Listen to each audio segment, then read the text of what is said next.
Coloquemos de pé.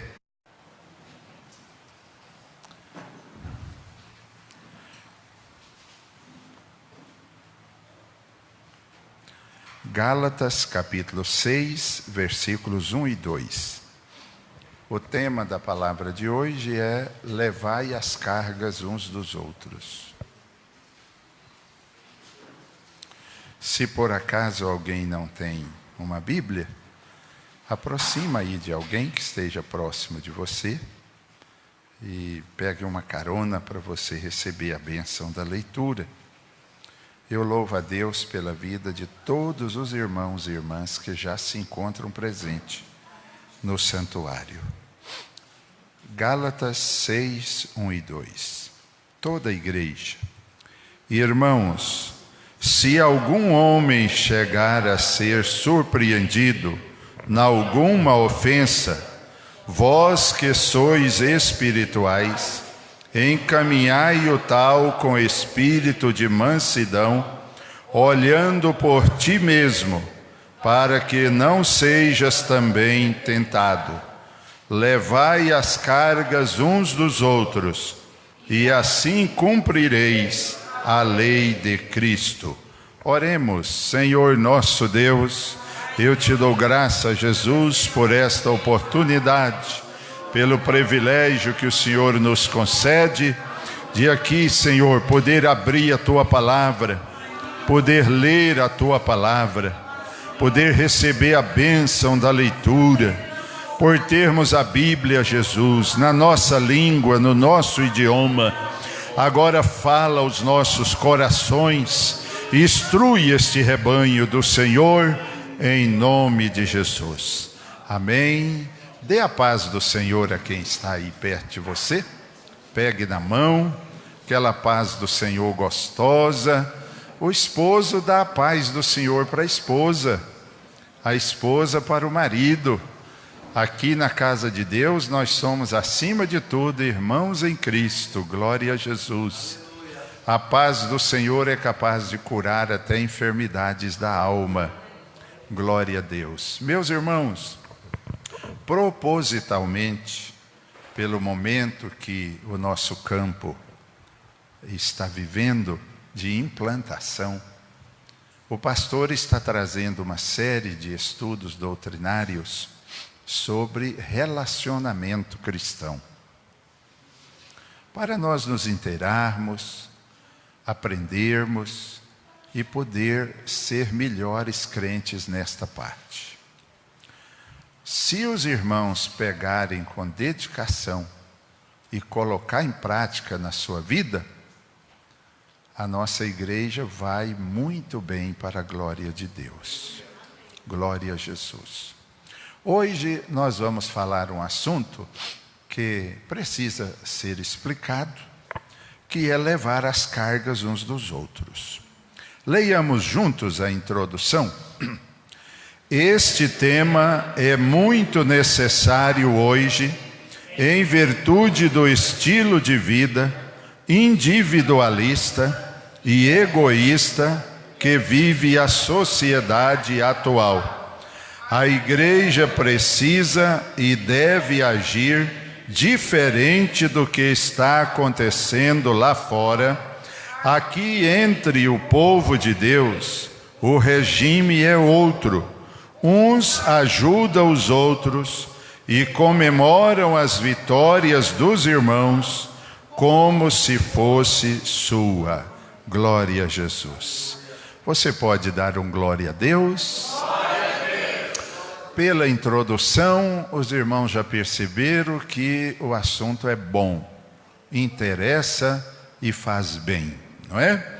Agora eu preciso explicar aos irmãos 2 versículos que parecem controversos. A Bíblia é assim, irmãos.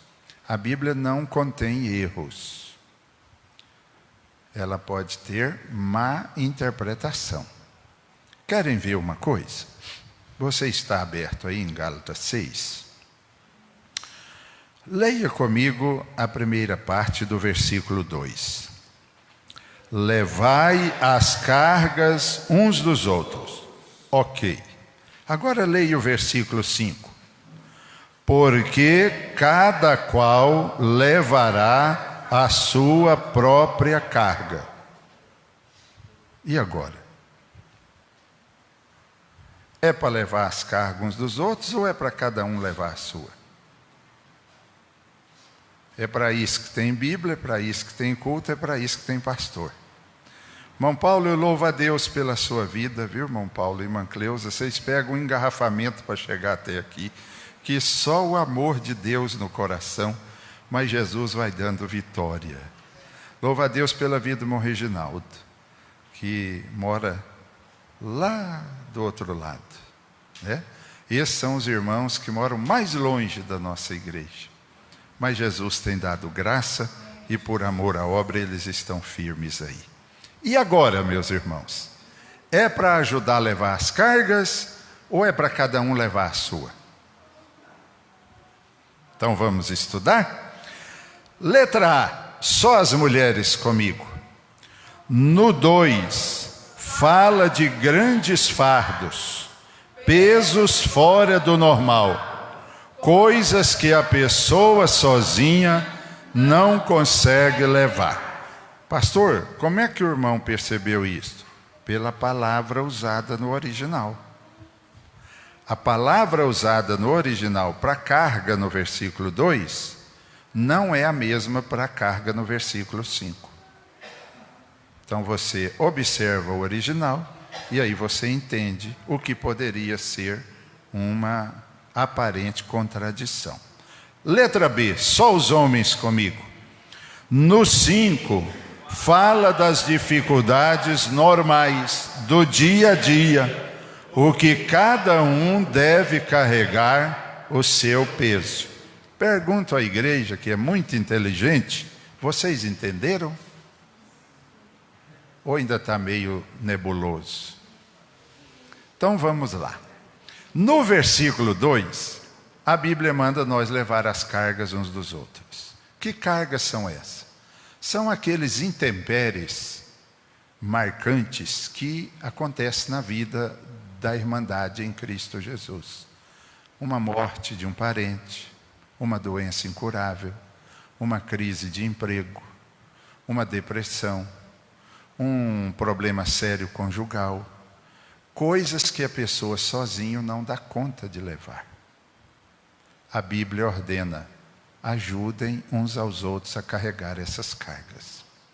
Sair para trabalhar, marcar uma consulta médica, pagar o aluguel, fazer a comida em casa, lavar a roupa, o marido aguentar o enjoamento da esposa, a esposa aguentar o enjoamento do marido, e coisa do dia a dia. Cada um deve levar a sua própria carga. Certo assim? O que é que a Bíblia está querendo dizer? Para nós termos um equilíbrio. A igreja não pode deixar o irmão sofrendo sozinho, com carga que ele não está dando conta de carregar. Nós devemos chegar e pôr o ombro embaixo. Por outro lado, crente não pode ser escorão, preguiçoso, mole, aproveitador.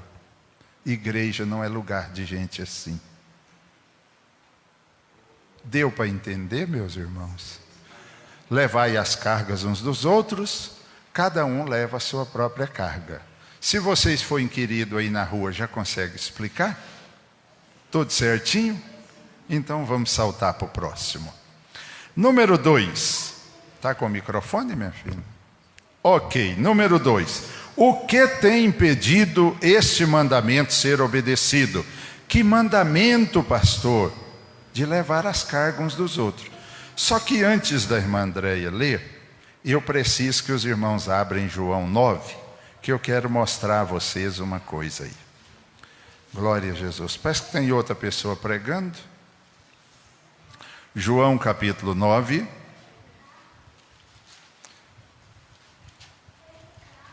Vamos lá.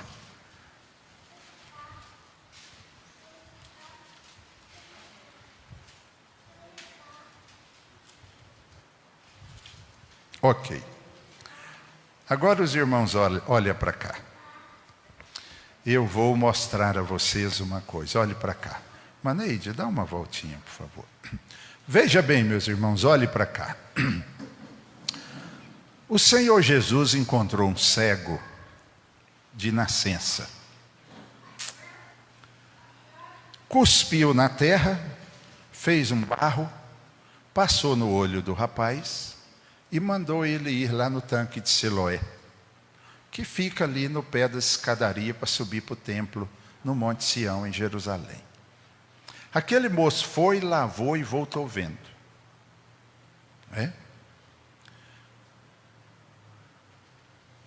Aquele moço vendo, os religiosos disse, mas não é esse que era cego? Alguém disse, parece com ele. Outros diziam, não é ele. Foram interrogar o rapaz. Você não era o cego? Sim, eu era cego. O que aconteceu com você? E ele diz, um homem chamado Jesus fez lodo, untou os meus olhos e mandou eu ir no tanque de Siloé lavar, e eu fui, lavei e estou vendo. Os religiosos, igreja, seriam os crentes hoje. Eu pergunto para vocês, o que você esperaria nesta hora? Não seria uma glorificação a Deus pela cura daquele rapaz? Mas não foi isso que aconteceu. Querem ver? Culto de doutrina é para isto. Vocês estão abertos no capítulo 9 de São João? Ok. Bom, eu já narrei uma parte aí. Tem um pedacinho que eu quero tratar no final. Então vamos lá. O versículo 9, eu já narrei aos irmãos. Será que é ele? Parece com ele. Aí o cego chegou e disse, sou eu. Aí eles perguntaram, como é que foi que você foi curado? Como é que seus olhos se abriram? Ele respondeu, um homem chamado Jesus. Já falei para os irmãos. 12, disseram-lhe, pois, onde está ele? Perguntou para o cego, o ex-cego. Onde é que está esse homem que te curou? Ele diz, não sei. Depois que eu fui no tanque lavar, eu não vi ele mais. Ok. Preste atenção, igreja, porque está acontecendo hoje em dia no relacionamento cristão. Aí então, irmãos, eles disseram assim, onde é que está? Não sei. 12. 12. Não sei. Levaram, pois, os fariseus o que antes era cego. Vocês estão entendendo, irmãos? Em vez de deixar o moço embora, não, nós temos um problema sério para resolver aqui. De, abre aspas, zelo com a obra de Deus, fecha aspas. É o que tem acontecido muito hoje. Levaram, pois, o que? Onde é que está? 13. E aqui está o primeiro problema. 14. E era sábado quando Jesus fez o lodo e abriu os olhos. O que é que eles estavam caçando, irmãos? Um jeito de poder feito no que Jesus tinha feito pelo homem.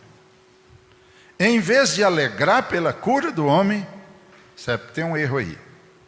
Ele não podia ter curado esse moço hoje. Hoje não, hoje é sábado. Hoje não é dia de curar ninguém.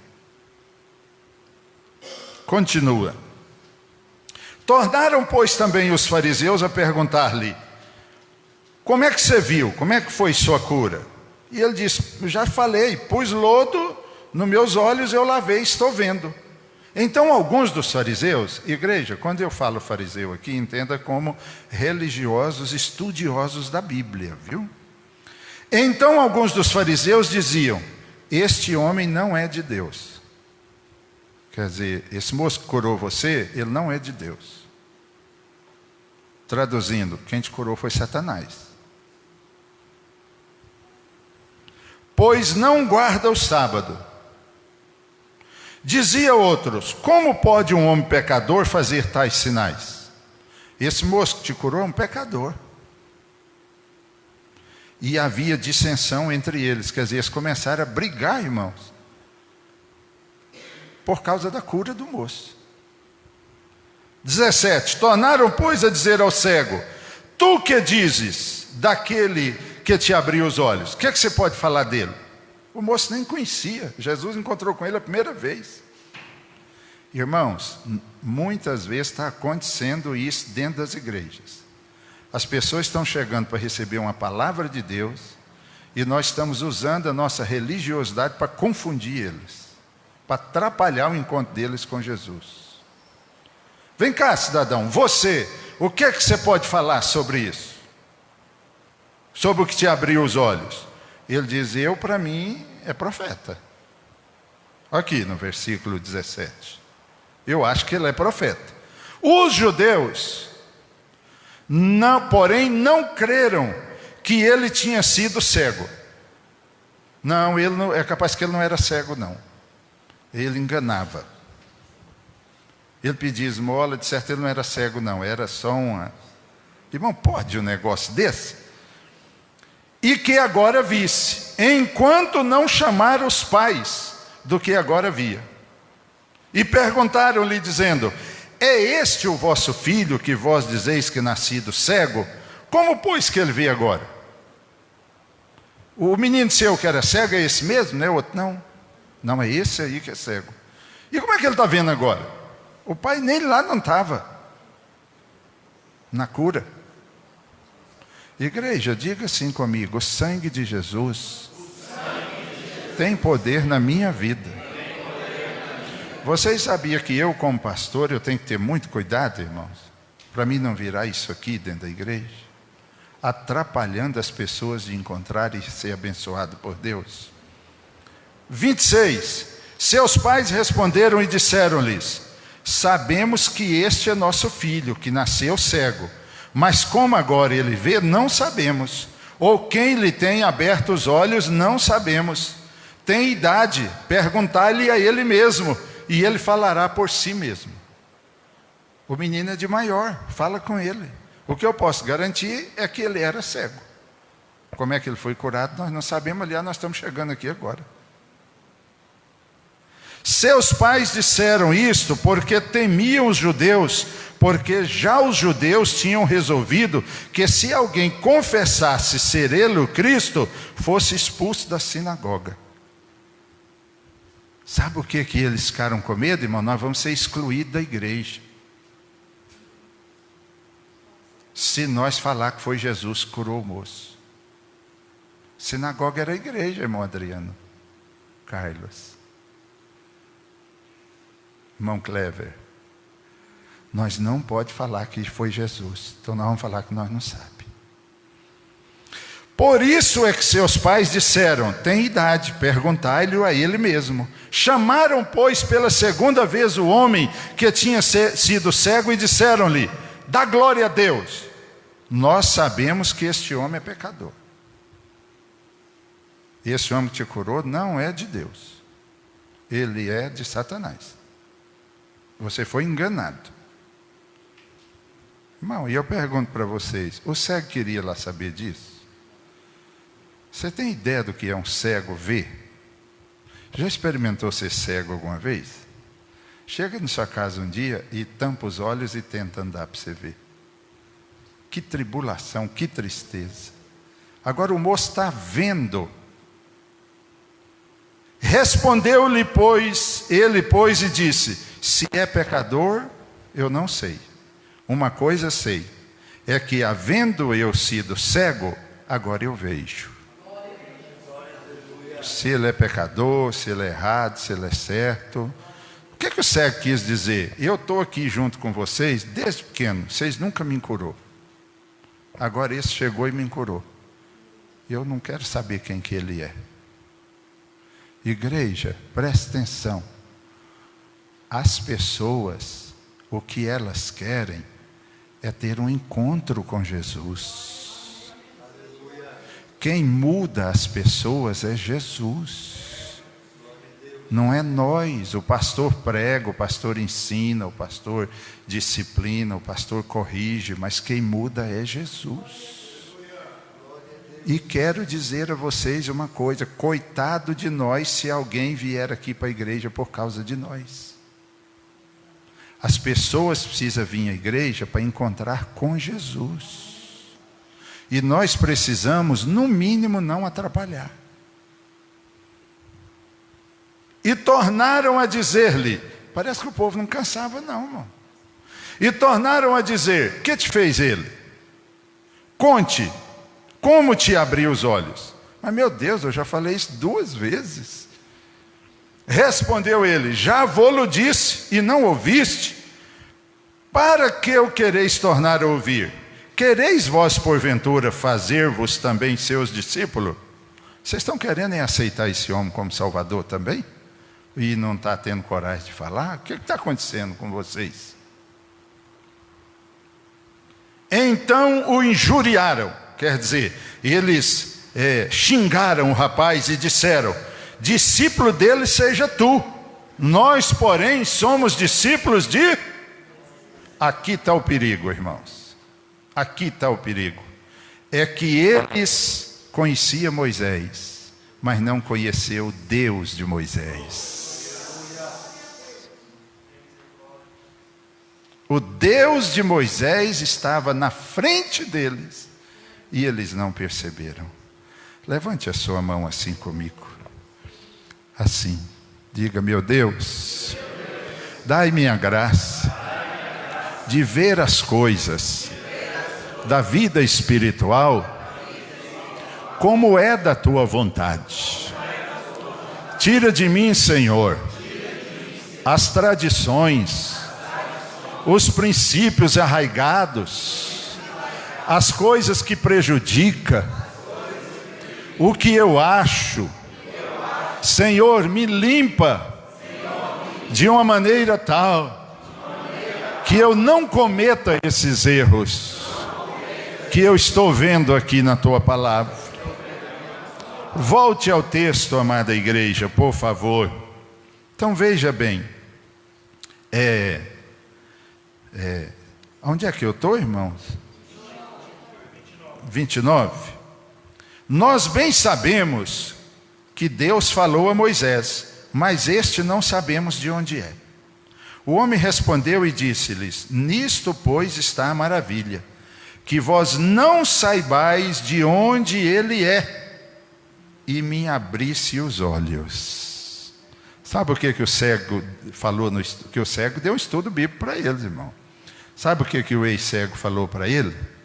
Falou assim, meus líderes, o crente, ele tem que provar quem ele é com ações de Deus na vida deles. O que o cego quis dizer é o seguinte, para que está servindo essa tradição de vocês? Para que está servindo esse tanto de regras que vocês têm, se eu continuei cego na frente de vocês até o dia que eu encontrei com ele? Meus irmãos, o que adianta a igreja se ela não operar nas pessoas a vontade de Deus? Continue, meus irmãos. Ora, nós sabemos que Deus não ouve a pecadores, mas se alguém é temente a Deus e faz a sua vontade, a esse ouve.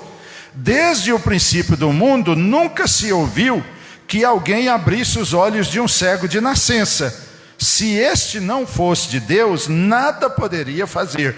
Igreja, olha para cá. Por que a Bíblia frisa nascença? Porque o cego de nascença ele é diferente de quem fica cego. O cego de nascença ele não tem os aparelhos do olho.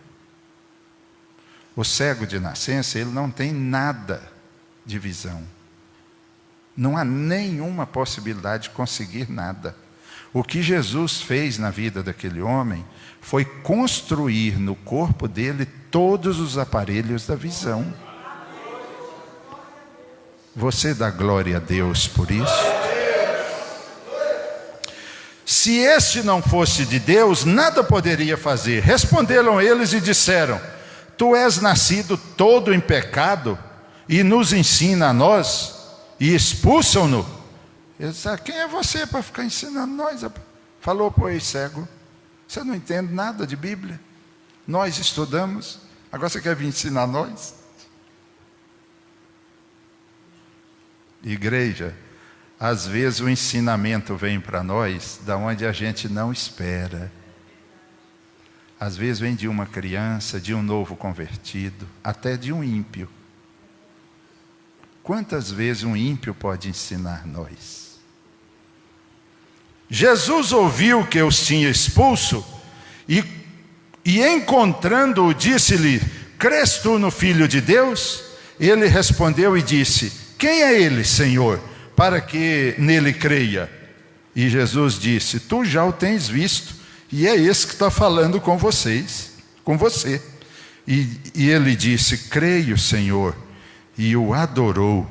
Glória a Jesus por isto. Agora vamos às colocações, junto com a igreja. O que tem impedido esse mandamento de ser obedecido?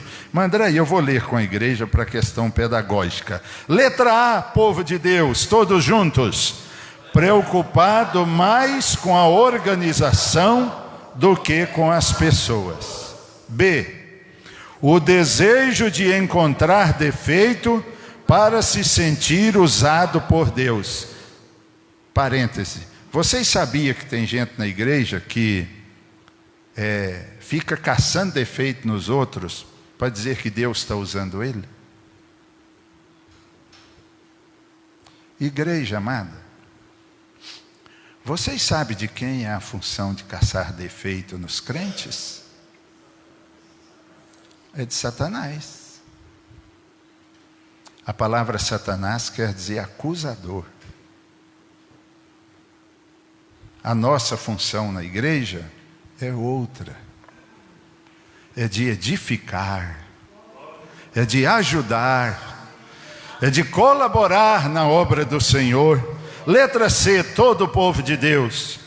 O zelo pela obra de Deus, não importando-se para isto, tenha que matar vidas. A gente ouve isso demais, irmão. Não, eu estou zelando da obra de Deus. Mas é um zelo que tem que matar as pessoas. Sabe, parece aquele personagem que tinha de humor, há muitos anos, né? Ele falava assim que ia acabar com a pobreza no Brasil.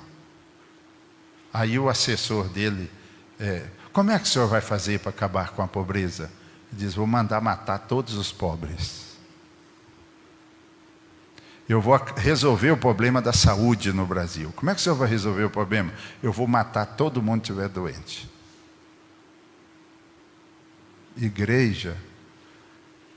Igreja não é lugar de matar as pessoas ou de jogar fora querendo limpar.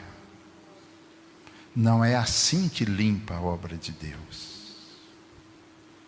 Quem faz a limpeza na obra de Deus é o dono da igreja, o Senhor Jesus.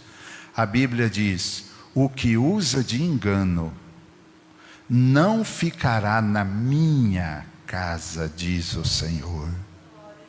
Deus tem uma vassoura, irmãos, que varre as sujeiras. E se a pessoa não quiser soltar da sujeira, aí Deus varre a sujeira com o dono da sujeira e tudo. Mas a nós cabe acolher as pessoas. Bom, letra D, leiam comigo, todos irmãos. Em momento algum se vê eles comemorando a cura do cego, e sim em tentar desqualificar o milagre. Esta pobreza de espírito permanece em muitos crentes hoje também.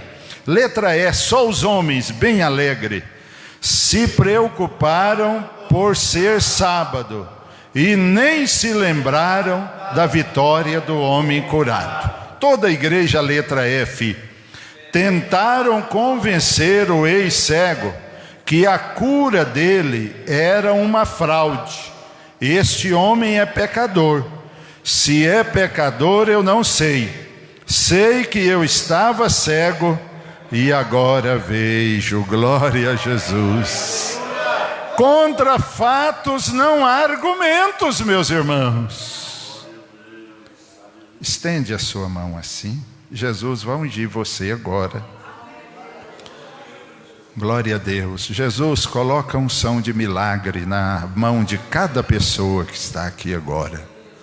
coloca a mão de milagre na vida destas pessoas. Aonde este rebanho colocar as mãos, que o milagre do Senhor aconteça naquele lugar. Glória a Jesus. Meus irmãos, letra G, todo o povo de Deus.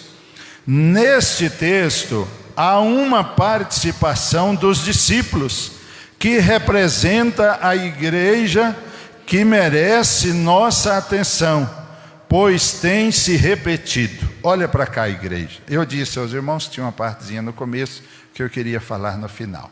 Aqui agora é os discípulos. Não é os fariseus, não é os judeus, não é os religiosos. Os discípulos. Antes de Jesus curar o cego, eles fizeram essa pergunta. Versículo 2. Todos juntos? E os seus discípulos lhe perguntaram, dizendo: Rabi, quem pecou? Este ou seus pais, para que nascesse cego? Irmãos, vocês sabem que há uma ideia de que tudo de ruim que acontece na vida de alguém é o peso da mão de Deus? Essa pessoa está passando isso, por certo, tinha alguma coisa escondida aí que a gente não sabia. Ou então assim, está vendo? Eu não falei, olha aí. Demorou para acontecer. Como se fosse uma comemoração a derrota de um irmão.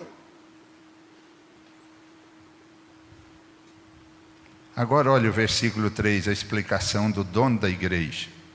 Jesus respondeu: nem ele pecou, nem seus pais, mas foi assim para que se manifestasse nele a glória de Deus. Levante a sua mão assim comigo. E diz assim: muitas vezes Deus permitirá eu passar por enfermidades, prejuízos, sofrimentos, injustiças, percas, para que o nome dele seja glorificado, ou para que almas sejam salvas. Glória a Jesus. Igreja, não assuste com o que eu vou falar a vocês e meus queridos internautas que nos ouvem. Ouça o que o seu pastor vai falar. Pode acontecer de Deus permitir uma doença em você, séria, que você precisa ficar meses no hospital, só para Jesus salvar um doutor. Aí você pode dizer: ah, pastor, mas um doutor vale a pena. Então vai lá, só para Jesus salvar um faxineiro. Aqui está a irmã Antônia Francisca, diaconisa Antônia, é profissional na área de enfermagem e sabe do que o pastor está falando. Como aqueles doutores, aqueles funcionários precisam de Jesus. Não é verdade, irmã Antônia? A senhora tem sido luz naquele lugar que a senhora trabalha. O doutor também precisa de salvação, irmãos. O doutor dificilmente vai ser visto num ar livre, numa cruzada. Às vezes é preciso um crente adoecer e ir lá para dentro para evangelizar ele e ganhar ele para Jesus. E Deus permite isso acontecer. Bom, sempre que acontece algo de ruim com alguém, aí já se conclui logo: é a mão de Deus pesando sobre ele. Meus irmãos, Deus, quando quer, Ele pesa a mão. Cada um de nós colhemos o que plantamos. Ninguém planta uma coisa e colhe outra. Há 3 coisas na lei da semeadura. Primeiro, eu falo e vocês repitam: cada um colhe o que planta. Segunda coisa, cada um colhe exatamente o que planta. Terceiro, cada um colhe sempre mais do que plantou. Você planta 1 grão de arroz, dá um pé, irmã Lucy, que lá na roça nós chamamos de profiar, porque no pé do pé saem muitos pés, e em cada um daqueles dá um cacho, né, irmão Reginaldo? Que se for bem adubado, dá centenas de grãos. Então, um grão de arroz dá vários cachos, irmão Felipe. E com centenas de grãos, plantou um. A vida é assim, tudo que você planta de bom, você colhe muitas vezes mais. Quando você planta alegria, você colhe alegria. Quem planta rosas, irmã Liliane, vai colher rosas. O que que você tem passado semeando? É o que você vai colher. Você planta boas amizades, você planta bons relacionamentos, você é um bom colega, um bom irmão. Eu te pergunto, se você fosse outra pessoa, você conviveria com você o que você é hoje? Você já parou para pensar nisto, irmãos? Como é que eu sou como irmão em Cristo? Como é que eu sou como ovelha? Como é que eu sou como esposa? Como é que eu sou como marido? Como é que eu sou como pai? Como é que eu sou como colega de trabalho? A gente colhe o que planta. Glória a Deus. Às vezes a pessoa diz, é quase todo mundo contra mim. É o que você tem plantado. É? Por que tem pessoas que é rodeado de gente, parece que tem mel. Já tem outros que as pessoas desviam. É o que tem plantado. Quem planta contenda, colhe solidão, colhe desprezo. Agora, quem planta amizade, quem planta fidalguia, quem planta humildade, vai colher. Muitas pessoas querem ficar perto daquela pessoa. Aliás, irmãos, a gente quase não pensa nisto. A gente casa e esquece de fazer uma avaliação. Será que a minha esposa, se ela pudesse escolher de novo hoje, ela escolheria eu de novo para casar? Porque nós temos uma mania, irmãos, de casar e dizer, pronto, estou de papel passado, e guarda o papel lá bem guardado numa pasta, e diz, agora é meu, é minha e ninguém tasca. Irmãos, cônjuge a gente conquista e cônjuge a gente perde. É preciso haver uma conquista constante. Irmãos em Cristo, o pastor da igreja, você sabe que o pastor da igreja também precisa ser conquistado? Pastor é gente, viu, meus irmãos? Pode não parecer, mas o pastor é gente também. O pastor gosta de gente sorridente, de gente alegre, de gente humilde. O pastor gosta de gente tratável. O pastor também é gente. Né? Como é que nós estamos? Põe a mão no seu coração assim e diz, Senhor, livra-me de ser chato. Glória a Deus. Ninguém gosta de conviver com uma pessoa chata. Bom, veja o exemplo de Jesus em socorrer as pessoas, e aqui nós encerramos. Aqui agora, irmãos, eu vou por causa da multiplicação dos pães no monte, onde Jesus multiplicou os pães após falar o sermão. Permita não ler o texto, que eu quero terminar na hora. O versículo 14 diz que ele teve compaixão das pessoas. Igreja, leia comigo entre parênteses o que é compaixão.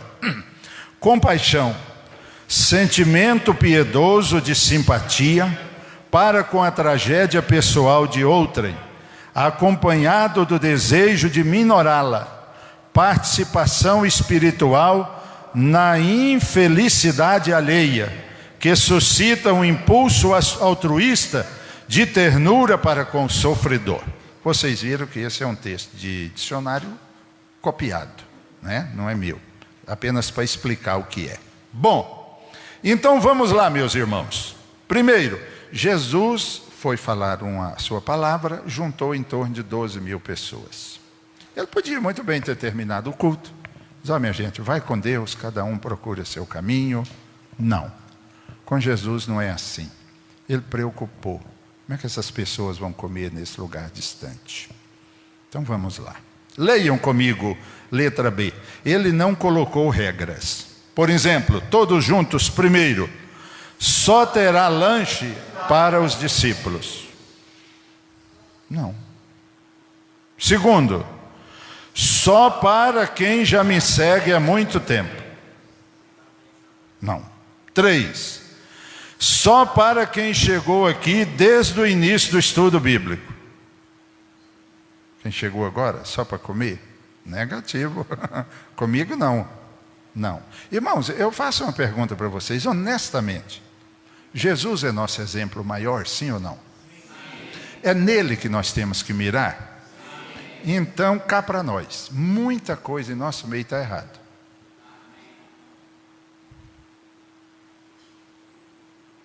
Se nós queremos fazer igual Jesus, se Ele é o nosso exemplo, nós precisamos observar umas coisas.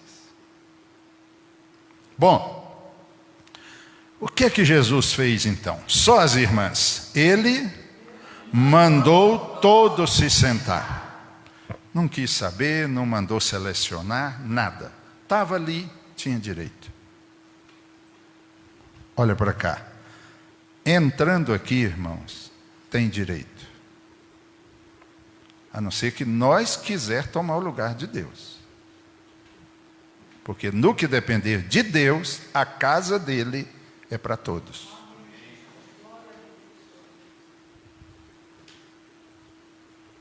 Porém, colocou ordem para todos.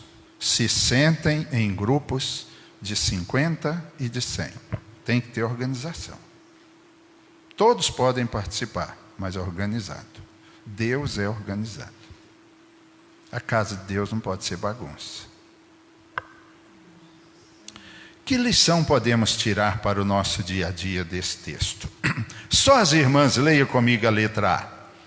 Devo relacionar com meus irmãos sem preocupar com seus defeitos e tornar suas cargas mais leves.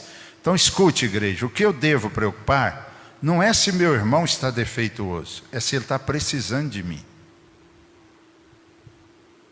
Os defeitos do seu irmão, fique tranquilo que Deus está vendo. E ele vai ter que acertar com Deus.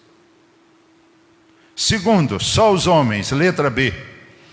Os pecados e erros das pessoas é alçada de Deus e do pastor da igreja. A mim cabe amar, ajudar e conviver em paz. Irmãos, não é assim que Jesus fez com seus discípulos? E nós somos discípulos. Eu estou mostrando para os irmãos que nós precisamos crescer. Nós precisamos crescer com qualidade.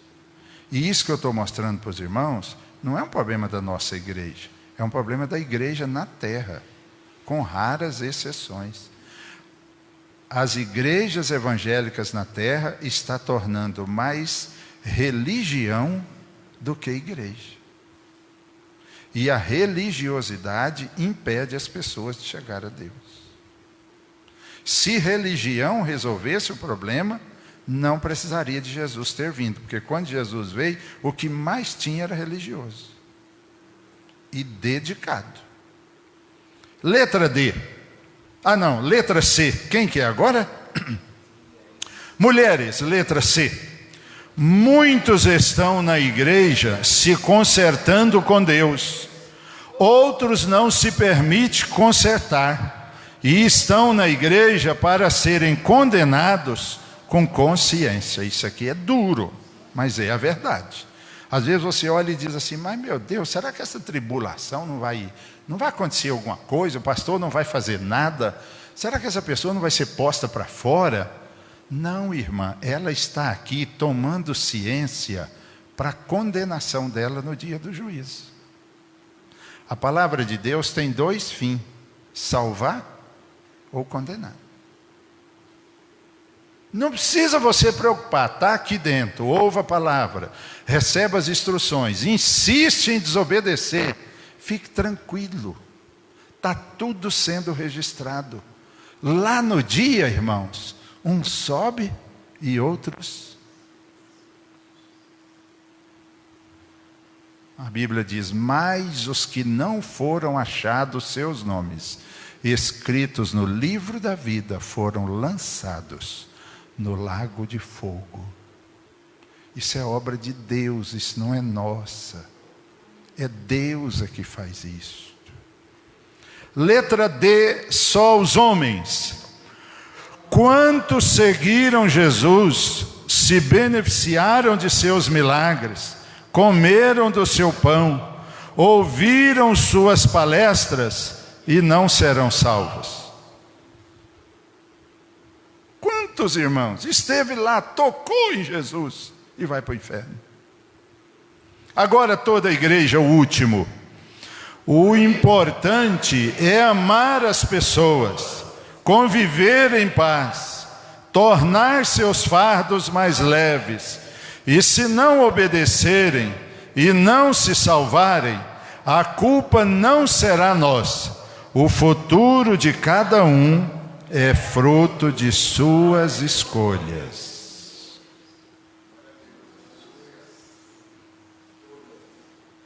Hoje nós estamos aqui. Daqui a um ano, possivelmente alguns que estão aqui hoje não estarão.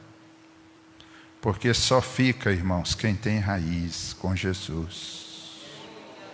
Glória a Deus. Só fica quem tem raiz. Os irmãos que é da roça sabem do que eu vou falar. Na roça tem uns pássaros grandes. E eles vão passando, voando, aquele voo soberano. E aqueles tizil, aqueles passarinhos, eles vêm e agarram na asa daqueles coisas e fica por ali agarrado e vai levando de carona. Só que dura pouco. 500 metros, 300 metros, solta, baixa de novo e o pássaro passa voando. A igreja é esse pássaro grande. Muitos entram nela, mas não faz parte do corpo. Logo desgruda e fica. Mas os que fazem parte vão chegar lá no final. Glória a Jesus. Peça a Jesus para você não estar na igreja de passagem. Peça a Jesus para você não ser só um aventureiro. Diga para Jesus que você quer fazer parte do corpo dele, que é a igreja. Vamos, irmãos, concluir juntos, todos juntos, povo de Deus. Vamos rever nosso cristianismo. Vamos ter cuidado para a nossa religião não tornar religiosidade, como a que vimos hoje, e tornar meu Deus, o que eu quis falar aqui, irmãos? E tornar, em vez de bênção, uma maldição. Glória a Deus. Todos recebem a palavra? Glória a Jesus. Valeu a pena, meus irmãos, ter vindo, gastado gasolina, valeu a pena porque foi a palavra de Deus, né? Que Deus abençoe nossos queridos internautas.